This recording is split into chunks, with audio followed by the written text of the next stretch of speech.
Creo que ha llegado la hora de conocer la historia del país en el que me encuentro en estos momentos, la República Democrática del Congo. Este va a ser el primer reportaje documental en el país africano, pero nos encontramos en nuestro último día. Lo hemos hecho de esta forma para poder conocer previamente el país y así hablar con referencias propias. Este es un vídeo a través del cual vamos a crear un contexto e indirectamente vais a ver un avance de lo que se viene en los próximos vídeos. Tenéis que entender que este lugar es verdaderamente complicado para grabar. Para todo hace falta permisos que solo se consiguen con dinero. Hay lugares como las carreteras principales en los que está completamente prohibido grabar. De hecho, si veis algún documental grabado en el Congo es porque han tenido que ir soltando dinero continuamente y en buenas cantidades. Las complicaciones son continuas. Y ahora bien, vamos a comenzar con la historia de este problemático país. Desde su publicación en 1902, el libro del corazón de las tinieblas ha sido inspiración para todo tipo de aventureros de todo el mundo, haciéndoles venir al Congo, al país africano. Joseph Conrad, el autor, narra la historia de un marino llamado Marlowe en busca de otro compañero que había quedado enloquecido en una de estas aldeas. Francis Ford Coppola básicamente coge esta trama y la mueve hasta Vietnam para crear Apocalypse Now. Lo que se narra en esta mítica novela son los horrores que se vivieron aquí en estas tierras bajo el reinado de Leopoldo II de Bélgica. Para situarnos tenemos que retroceder al último tramo del siglo XIX, época en la que se desata la avaricia de los países europeos y comienzan las tentativas de colonizaciones de África. Es en 1876 cuando el rey Leopoldo II de Bélgica manda al explorador Stanley a estas mismas tierras para que abriera nuevas rutas. Tenía que establecer nuevos puestos para la corona a lo largo del río Congo y también tenía que cerrar tratados con las tribus. Es por eso que tras la conferencia de Berlín en 1885, tras la repartición del propio continente africano, las tierras por debajo del río Congo serían para los belgas. Sin embargo, por encima del río Congo sería para los franceses, como sigue siendo hoy en día. Este rey belga disfrazó una salvaje explotación de los territorios en una empresa por el ser humano, por el avance de estas tierras y nada más lejos de la realidad. Mientras proclamaba traer aquí la civilización europea, los valores cristianos, incluso la liberación de sus pueblos, aquí se empezó a formar uno de los periodos más oscuros y trágicos de toda la historia de la humanidad. Este rey marcaba a sus empresas unos objetivos realmente altos en la explotación del caucho, del marfil, de los diamantes, y los capataces para conseguir lograr estos objetivos comenzaron sistemáticamente a emplear la tortura y el asesinato. Pese a que la anteriormente mencionada conferencia de Berlín se había prohibido absolutamente, en teoría, la esclavitud, la gente local autóctona de estas zonas, la gente de estas tribus, trabajaba sin ningún salario, encadenados entre ellos mismos y a mismo latigazo. Si no cumplían los objetivos, se mutilaba, se violaba, se torturaba, se asesinaba a sus propias mujeres e incluso a ellos mismos. A los esclavos muertos directamente se les cortaban las manos y se las entregaban al capataz para que comprobara que no se había desperdiciado munición en esta gente. No estamos hablando de ninguna tontería, no estamos hablando de casos aislados. La población en estas tierras se redujo nada más y nada menos que de 22 millones de habitantes a 8 millones de habitantes. Por suerte, en este caso, los misioneros metieron sus narices y se dio la voz de alarma. Esto se convirtió en un escándalo internacional. Se desencadenó por primera vez en la historia un movimiento por los derechos humanos y ante esta situación al rey belga Leopoldo II no le quedó otra opción que ceder la colonia al mismo gobierno belga. Con esto nos plantamos en 1908.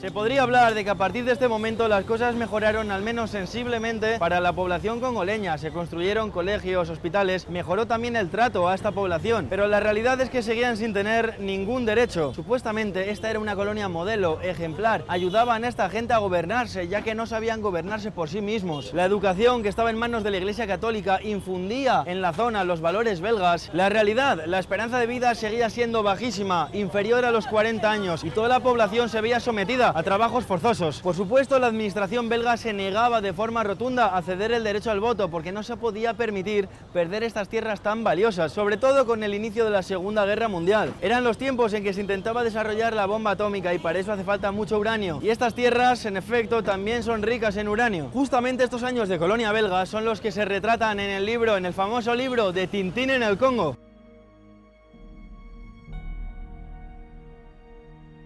The Belgians didn't only exploit the DRC Congo, but they did also good things. For example, they built industries, they built plants, companies, they built schools, they built hospitals. They did many things which were good, but they did also many bad things. For example, during the colonization, when, for example, they were exploiting rubber, people were against that exploitation, were chopped hands. And apart from that, even the Belgians themselves were considering themselves as gods. They were misconsidering the black people. They considered them as animals, as slaves. But during independence, that was the revenge, and the black people tried to attack the white people.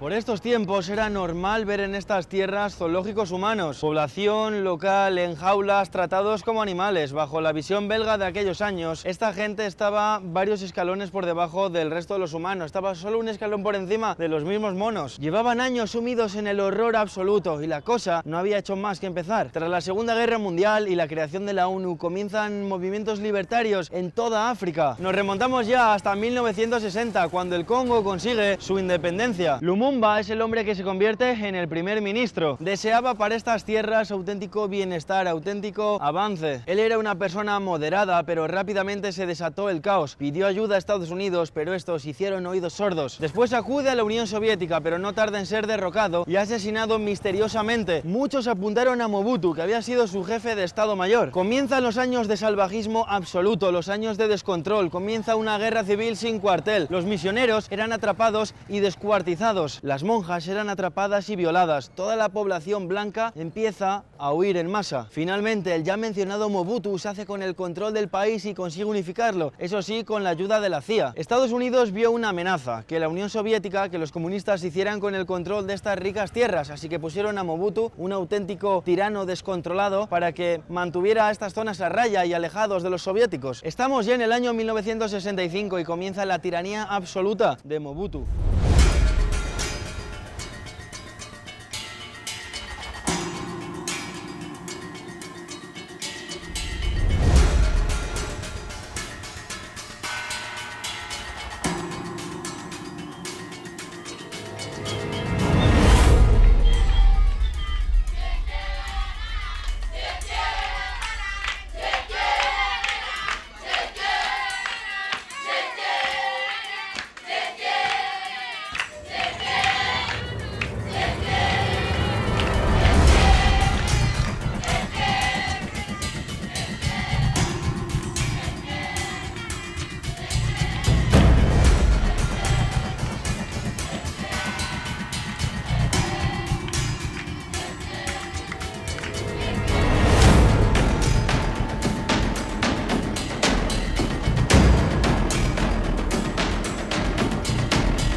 África ha dado en el siglo XX tiranos sanguinarios, atroces, líderes delirantes y excéntricos que parecerían un chiste de no ser porque eran reales, eran de verdad. En Guinea, en Uganda, también en la República Centroafricana y por supuesto también aquí. Puede que Mobutu no se llevara el número 1 en este ranking, pero os aseguro, y lo vais a ver ahora, que tuvo sus méritos. En 32 años que estuvo en el poder dejó el país completamente arrasado. Fue muy popular en sus comienzos, después empezó a implantar un régimen completamente totalitario. Para empezar cambió todo en este país, incluso su nombre, se llamaba llamaba Zaire. Enseguida llegó el culto a la personalidad. De hecho, Mobutu se hacía llamar Mobutu Sese Seko, que significa algo así como Mobutu por siempre, Mobutu el inmortal. Las carreteras fueron cegadas por la selva, las vías de tren completamente abandonadas. Las líneas aéreas solo servían para el propio uso del dictador. Desguazaron todos los barcos que navegaban por el río Congo y también abandonaron todas o casi todas las minas. El país se vio completamente paralizado y sumido en una corrupción absoluta. A estas alturas, Mobutu se había convertido en uno de los hombres más ricos del mundo. Y se podría decir que reinaba la cleptocracia. Mobutu aconsejaba directamente a su población que si le hacía falta algo, lo robara. Robar se convirtió en una forma de vida. Robaban los ricos, robaban los pobres. Tanto es así que cuando llegaron los años 90 y no había cómo pagar a los soldados del gobierno, Mobutu de nuevo les instó a robar y todas las ciudades fueron completamente saqueadas. En el soldado congoleño quedó esta obsesión por buscar el botín y eso se mantiene hasta hoy en día, y ese es uno de los mayores peligros que vamos a tener en estas semanas. El Congo pasó a ser el quinto país más pobre del mundo y hasta hoy en día se sigue manteniendo en el ranking entre los 10 más pobres del mundo. Entre los 10 más pobres y entre los 10 más peligrosos. Esta dictadura de las barbaridades, del poco sentido común, de las tonterías continuas se mantuvo hasta 1997. Uno de los mayores factores que propiciaron que esto ocurriera fue la caída de la Unión Soviética en 1991. Sin este peligro comunista a Estados Unidos ya no le hacía falta mantener a un títere aquí y se le acabaron los apoyos. Cayó en picado y con rapidez. The politicians became richer and the population poorer and poorer. And that's why when Mobutu was taken over by Kabila, the population jubilated. They said, now we are free, now we can go with a new revolution, which means that things are going to change. But this was just what we call a dream of a minute. En este mismo año, 1997, año en el que, por cierto, yo nací, se proclama Kabila como nuevo presidente. Prometía tiempos de bienestar y de tranquilidad, pero la realidad es que no tardó en seguir los pasos de su predecesor, de Mobutu. El conflicto que dio origen al genocidio de Ruanda entre los Hutus y los Tutsis, años atrás había expandido en sus fronteras y ya había entrado en territorios congoleños. Comienza el conflicto conocido como Guerra Mundial Africana. Varios países africanos como Ruanda, Uganda, Namibia, Congo, Angola, empiezan a romper pactos y tratados entre sí mismos, romper relaciones de aliados para aliarse con los contrarios y comenzar unas guerras internacionales que duraron años. Por supuesto, uno de los motivos más importantes de que esto ocurriera eran las riquezas de este país, lo que le sigue haciendo maldito hasta el día de hoy. Uno de los países más ricos de todo el mundo en diamantes, en oro, en coltán. En estas guerras se utilizaron milicias sin entrenar, milicias indisciplinadas, violaciones masivas, torturas, el éxodo de refugiados y uno de los problemas más atroces que se dieron lugar en estos momentos, se empezaron a utilizar cantidad de niños, lo conocido como niño soldado, para ir en primera línea de la batalla. When we speak of the blood minerals, normally we refer to the northern part of the Congo. It's really difficult to say who is the principal actor. We have those great millionaires who are used to exploiting mines. And how do they operate? They can select one rebel chief, they give him money, they give him weapons, and started, for example, making trouble in the area where the minerals are. And when the people flee away because of the conflict, now they stay there and they start now exploiting, digging those minerals. Some of the people say that those minerals are exploited here, but they take the way from Rwanda. And from Rwanda now, they can either go to Anvers in Belgium, either go to London or to the United States, even Canada. This were the destination where those blood minerals go to. Most of the rebels who are used in this conflict and in the exploitation are native people. The consequences are that the people are dying every time. There is a starvation and women are raped. You hear that testimony that says that the northern of the Congo is considered as the capital of rape. This because of those trouble. Talking about the children, this phenomenon wasn't really noticed during the War of Liberation of AFDL in the 1997. Because when Kabila was taking over Mobutu, they went from the area of Nord Kivu. They were engaging just little children, putting them into army. And when they came here in Kinshasa, when they arrived in Kinshasa, their first troop that entered Kinshasa were little kids. And when they entered Kinshasa, they took the power. Now the United Nations was condemning this kind of acts. They made a plan that was called demobilization, using those children to learn or to go to schools or to learn a work so that they could go out of the army. And nowadays, even those rebellions that are taking place now in the northern Kivu and even in the southern Kivu, it's rare that you can see a little kid. But in the past, in the 1970s till the 20s, children were enrolled in the army.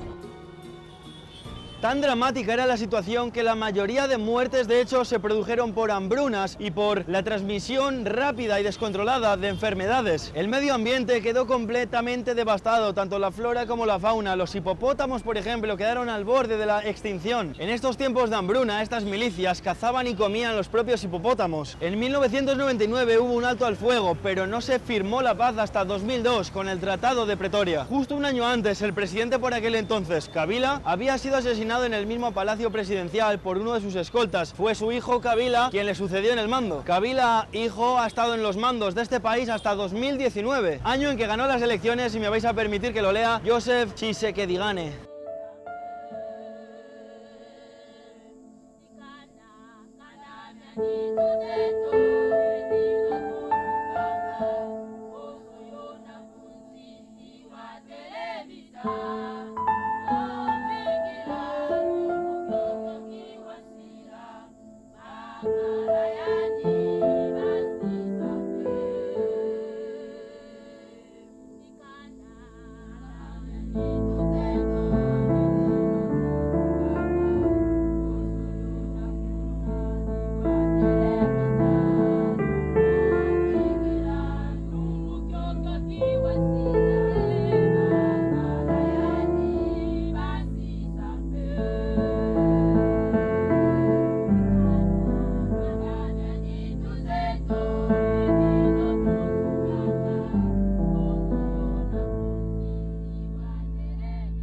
Entramos así en nuestras últimas horas en la República Democrática del Congo, la gran nación africana. Unas tierras con un pasado completamente atroz, sangriento, terrorífico, como estáis viendo. Esta población que con la llegada de las nuevas décadas soñaba con tiempos mejores, pero nada más lejos de la realidad. Los nuevos tiempos hacían que todo fuera igual de malo o aún peor. Me he dado cuenta después de estas semanas de expediciones que esto ha dejado huellas en el corazón y en la mente de las personas hasta hoy en día. Unas huellas grabadas a base de acero y de fuego. Los conflictos entre la gente local, entre los propios vecinos en estas calles son continuos. El tráfico es tan horrible porque los conductores no paran de pelearse entre sí. Aunque todo sigue un cierto orden en teoría, cuando tú ves la vida en las calles, el caos es absoluto y todo puede ocurrir en cualquier momento. La gente nos ha cogido bastante bien en algunos lugares, pero también ha ido contra nosotros en otros. Hemos presenciado diferentes robos. Incluso en este país hay un toque de queda, como ya veréis en los siguientes vídeos, y a partir de las 11 de la noche todo el mundo tiene que estar en casa. Estar en la calle por la noche sería realmente terrible, puede ser muy peligroso. Entonces, la realidad es que la situación en el Congo sigue siendo muy mala y parece que ahora hay un poco de esperanza, pero el camino todavía es largo. Quería despedirme con lo que se llama la paradoja de la abundancia. Cómo este país inmenso y riquísimo sufre catástrofe tras catástrofe, como si precisamente estas riquezas supusieran una maldición. Esta situación se vive también en otros lugares en el mundo, como puede ser Venezuela, el ejemplo más claro hoy en día. A nivel mundial está en la cola de renta per cápita, también de derechos humanos, de desarrollo humano. Un salario medio de $1,25 al día. La pobreza, los daños al medio ambiente por estas guerras, la natalidad que está completamente descontrolada, el crecimiento demográfico, crecimiento de la población completamente descontrolado. Las familias tienen una media de 6,7 hijos. La mortalidad infantil, la esperanza de vida son factores que han mejorado un poco en los últimos años, pero su estado sigue siendo completamente decadente. Esta riqueza, sobre todo hoy en día para la industria tecnológica como el coltán, también diamante, oro, cobre, todo lo que hablaba anteriormente, no han servido para otra cosa que financiar guerras descontroladas y absurdas. También hay grupos armados que operan en estas tierras, en el interior del país, y por supuesto todo esto hace que las empresas extranjeras se nieguen a entrar en el Congo porque la desestabilidad es absoluta, por no hablar de la inflación, de la corrupción que aún sigue habiendo hoy en día. En fin, la historia es completamente trágica. La esperanza es que en estos días he conocido culturas súper interesantes, gente que aboga y que lucha por el cambio, gente que tiene la esperanza dentro de sí mismo y que la comparte comparte con el resto. Hemos conocido algunas de las últimas culturas que aún perviven hoy en día, que aún perduran, porque los belgas acabaron prácticamente con todas. Este país también engloba muchísimas bellezas, aunque parezca que no, y es algo que voy a intentar captar para vosotros en los siguientes reportajes que se van a publicar en el canal durante las próximas semanas. Entonces, ahora ya sí que sí, para despedirme, quiero pedir a Luis que se quite los cascos, que está ahora mismo detrás de la cámara, y que venga aquí porque ha sido quien me ha hecho una mano y ha estado detrás de la cámara en muchas ocasiones durante los días anteriores, y así va a ser esto de una forma completamente improvisada. Tengo que quitarme el micro. Ha sido un placer documentar con Lethal estos días este país. Ha sido una sorpresa total. Ha sido el país más difícil que he documentado en mi vida, pero creo que lo que hemos hecho va a merecer mucho la pena. Exactamente, dificultades, pero que acaban mereciendo la pena si el resultado es bueno, obviamente. Y en mi caso también, ha sido uno de los países más difíciles de documentar por las presiones de militares, del gobierno, de la propia población. Pero bueno, no queremos contar nada más. Han sido días increíbles, para bien o para mal, y próximamente lo veréis. Así que, gente, this is Congo.